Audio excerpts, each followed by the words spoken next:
PMCയും ബഹുദൂരം കിലോമീറ്ററുകൾ താണ്ടിയാണ് ഞങ്ങളുടെ മുമ്പിലെത്തിയത്. ഒരു മാസമായ ഒരു ഗവൺമെൻറ്റിൻ്റെ പെരടിക്ക് അതെല്ലാം കൂടി വെച്ചിട്ട് പോകാനൊന്നും ആർക്കും കഴിയില്ല. കാരണം PMCയിൽ കൊണ്ടുപോയി കുടുക്കി വെച്ചു. അപ്പോൾ അവിടെ നിയമസഭയിൽ തന്നെ അടിയന്തര പ്രമേയം വന്നപ്പോൾ പ്രതിപക്ഷ നേതാവ് പറഞ്ഞില്ലേ, ഫണ്ട് കിട്ടൂല എന്നുള്ള ഘട്ടത്തിലാണ് ഞങ്ങൾ പണം വാങ്ങിയതെന്നാണ് പറഞ്ഞത്. ഒരേ വിശദീകരണം.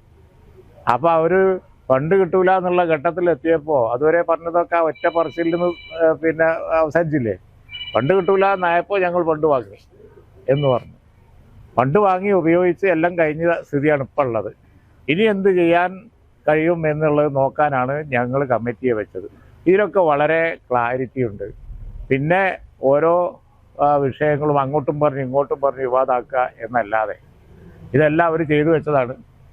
ഇനി അതിൽ നിന്ന് തല ഊരണമെങ്കിൽ തന്നെ പരിക്കില്ലാതെ തല ഊരണമെങ്കിൽ തന്നെ പറ്റുമെങ്കിൽ എങ്ങനെ ചെയ്യണം എന്ന് നോക്കാനാണ് ഒരു കമ്മിറ്റിയെ വെച്ചത്. ഞങ്ങളത് എത്ര പ്രാവശ്യം പറഞ്ഞു. അങ്ങനെ ഒരു നീക്കം തന്നെ ഇല്ല. മനസ്സിലാക്കേണ്ടത് കരിമണൽ സ്വകാര്യവൽക്കരിക്കാനേ സാധിക്കില്ല. It is reserved for public sector. അത് ഇനി അങ്ങോട്ട് പറ്റേയില്ല. അങ്ങനെ ഒരു സംഗതി ഇനി വേറൊരു കാര്യം പറയാം, ഞങ്ങൾ അനുവദിക്കൂല്ല, ഒരു സംശയം വേണ്ട. അതും ഈ പറഞ്ഞതുപോലെ ആ പ്രോജക്റ്റുകളൊക്കെ ഒരു കണ്ടിന്യൂഷനാണ്. ഞങ്ങളത് വിശദമായി നോക്കിയിട്ട് ഇതിൽ സ്വകാര്യവൽക്കരണത്തിൻ്റെയോ അല്ലെങ്കിൽ പുതിയ ഖനനത്തിൻ്റെയോ വല്ല പഴുതുമുണ്ട് എങ്കിൽ അത് നടപ്പിലാക്കൂല. എന്താ സംശയം? ഇത് ഞങ്ങളെ മുമ്പിൽ അവതരിച്ചത് പബ്ലിക് സെക്ടറിലും കൂടി നടത്തുന്ന ഒരു വാല്യൂ അഡീഷൻ, പൊതുമേഖലാ സ്ഥാപനങ്ങളുടെ ഒരു വാല്യൂ അഡീഷൻ മാത്രമായി ഞങ്ങളുടെ മുമ്പിൽ. അതിൻ്റെ ഫയൽ ഞങ്ങൾ വിശദമായിട്ട് പഠിക്കും. പഠിച്ചിട്ട് അതിലെ ഞങ്ങളെ നയം പറയും. സംശയം വേണ്ട, ഖനനവും പാടില്ല, സ്വകാര്യവൽക്കരണവും പാടില്ല. ഈ രണ്ട് കാര്യം ഞങ്ങൾ അനുവദിക്കുകയില്ല. പുതിയ ഖനനം, സ്വകാര്യവൽക്കരണം, നോ ടു ദാറ്റ്. അതാണ്. പിന്നെ അതിൽ യാതൊരു സംശയവും വേണ്ട. മാത്രമല്ല, ഞാൻ ഉറപ്പിച്ച് പറഞ്ഞത് 2012 ഉമ്മൻചാണ്ടി ഗവൺമെൻറ് വന്നതിന് ശേഷം, 2003 കഥ ശരിയാണ്, 2012 ഉമ്മൻചാണ്ടി ഗവൺമെൻറ് വന്നതിന് ശേഷം ഞങ്ങൾ സ്വകാര്യവൽക്കരണമോ ഖനനോ അനുവദിച്ചിട്ടില്ല. ഇടയ്ക്കുണ്ടായ സംഭവങ്ങളൊക്കെ കൂടി ഞങ്ങളെ പെരടിക്ക് വെക്കണ്ട.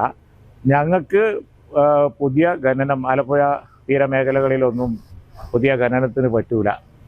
ഞങ്ങൾ ഒരു സംശയവും വേണ്ട, പുതിയ ഖനനവും അത് സ്വകാര്യ മേഖലക്ക് കൊടുത്തോളും. ഈ രണ്ടും ഉണ്ടാവില്ല, ഉറപ്പ്. ഇപ്പോൾ വെച്ചിരിക്കുന്ന MOUവിനെ പറ്റിയൊക്കെ പത്രങ്ങളിൽ, മലയാള മനോരമയിലൊക്കെ പിന്നെ ലേഖനമായിട്ട് വന്നിരുന്നു. ഞാനത് സൂക്ഷ്മമായിട്ട് വായിച്ചപ്പോൾ എനിക്ക് തോന്നി ഞങ്ങൾ മുഴുവനൊന്നും എടുത്തു നോക്കണം എന്ന് എനിക്ക് തോന്നി. കാരണം കുറച്ച് കാലമായിട്ട് നടക്കുന്ന ഒരു ചർച്ചയും എഗ്രിമെൻറ്റും ഡീലും MOU ഒക്കെയാണത്. അതിനെ സംബന്ധിച്ച് ഡീൽ ചെയ്യാൻ മറ്റൊരർത്ഥത്തിലൊന്നും അല്ല പറയുന്നത് കേട്ടോ. എന്തുതന്നെയാണെങ്കിലും ശരി, ഞങ്ങളത് വിശദമായിട്ട് പഠിച്ചിട്ടല്ലാതെ ഒരു ഇഞ്ച് മുന്നോട്ട് പോകും. കാവൽ മന്ത്രിസഭയുടെ സമയത്ത് കുറഞ്ഞ ദിവസം കൊണ്ട് അതിനെ സ്വകാര്യ കമ്പനിക്ക് അനുമതി കൊടുക്കാനുള്ള നീക്കം പിണറായി സർക്കാർ നടത്തിയെന്ന് പറയുന്നുണ്ട്. അല്ല, അതാണ് ഞാൻ പറഞ്ഞത്. കഴിഞ്ഞ ഗവൺമെൻറ്റിൻ്റെ കാലത്ത് ഇത് സംബന്ധിച്ച് നടന്നതൊക്കെ ഞങ്ങൾ എടുത്തു നോക്കും. ഇതിനിടയ്ക്ക് ഞങ്ങളെ മുമ്പിൽ ഒരു MOU സൈൻ ചെയ്യുന്ന വിഷയം വന്നു. MOU സൈൻ ചെയ്യാൻ ഞങ്ങൾ കൂട്ടാക്കിയിട്ടില്ല. പുതിയ ഗവൺമെൻറ്റിനെ പഠിക്കാൻ സമയം കൊണ്ട് എല്ലാം പഠിച്ചതിന് ശേഷമേ പറയുള്ളൂ. ഒരു കാര്യം ഞാൻ ഉറപ്പിച്ച് പറയുന്നു, അതല്ലേ എല്ലാവരുടെയും ആശങ്ക. അത് ഇവിടെ ദൂരീകരിച്ചു തരാം. സ്വകാര്യവൽക്കരണം ഉണ്ടാവില്ല, പുതിയ ഖനനം ഉണ്ടാവില്ല. ഒരു ചോദ്യം തന്നെ ആവർത്തിച്ചുകൊണ്ടിരിക്കണ്ട. UDFന്റെ നയം ഞങ്ങളൊക്കെ ഒന്ന് തന്നെയാണ്. ലീഗ് എന്നും മധ്യ ഇത് തന്നെയുള്ളു. അതിമേലൊരു ട്വിസ്റ്റിന് വേണ്ടി ഇല്ല. നല്ല സ്ട്രൈറ്റ് അല്ല, അതൊക്കെ നല്ല സ്ട്രൈറ്റായിട്ട് ഞാൻ പറഞ്ഞ മറുപടിയിലുണ്ട്. പുതിയ ഗവൺമെൻറ് ഒരിക്കലും തന്നെ കഴിഞ്ഞ ഗവൺമെൻറ്റിൻ്റെ അത്തരം ഞങ്ങൾ വിമർശിക്കപ്പെട്ട പാളിച്ചകളൊന്നും നടപ്പിലാക്കില്ല. ഞങ്ങളെല്ലാം നോക്കിയിട്ട് തന്നെ ചെയ്യുള്ളൂ. മദ്യം സംബന്ധിച്ച് ഞങ്ങളെ നയം വളരെ ക്ലാരിറ്റി ഉള്ളതാണ്. അത് ഞങ്ങൾ ചർച്ച ചെയ്ത് UDF ചർച്ച ചെയ്ത് അതിൻ്റെ കാര്യങ്ങൾ പറയാം. UDFിൽ ലീഗും ഉണ്ട്. ലീഗ് ആ കാര്യം നല്ലപോലെ നോക്കും.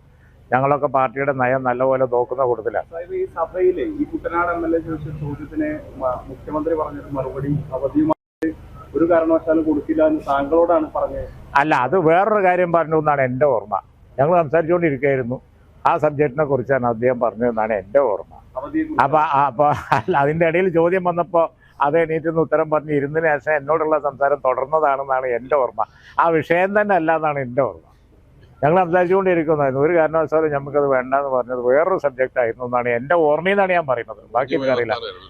മുറിഞ്ഞു പോയ സംസാരമാണ്, മുറിഞ്ഞ സംസാരമാണ്. അത് ഉടനെ ഞങ്ങൾ ഇവിടുന്ന് വാർത്തയാക്കി നോക്കാം. അല്ലാതെ അത് കുട്ടനാട് MLA എല്ലാം ഏറ്റവും ചുരുങ്ങിയത് എനിക്കെങ്കിലും അറിയാം. വേറെ ലോകത്തിനെ പറ്റിക്കാൻ എന്നെ പറ്റിക്കാൻ പറ്റൂല.